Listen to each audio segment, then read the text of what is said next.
All right. This is the third video.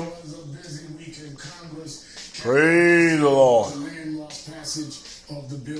Our church is not Jesus Church. Watch this. Watch this. Joining me now is my political panel. How many members are in on our church rolls? How many members are members of our denomination, our organization?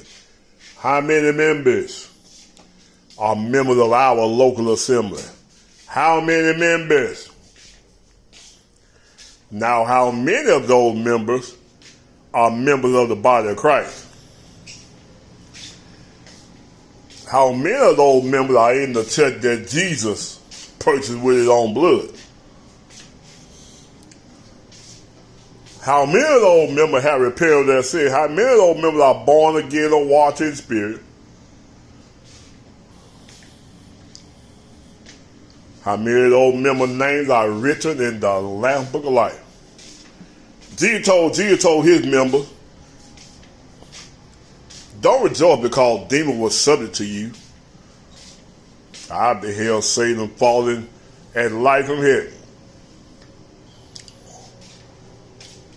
And he went on to say that, but rather rejoice because your name is written in the Lamb's Book of Life.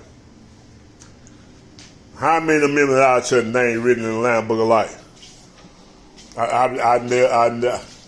I remember about over maybe 30 years ago, he was a minister at the local assembly we attended. He said, yes, the Church of God in Christ, at that time, I believe he said it had so many millions. I forgot what the number was back then, but it was several million member denomination. And he made the statement. He said, yeah, but how many of them saved? How many righteous? You understand that. Thank you for viewing. Now you're on YouTube. We did two videos below this. God bless you.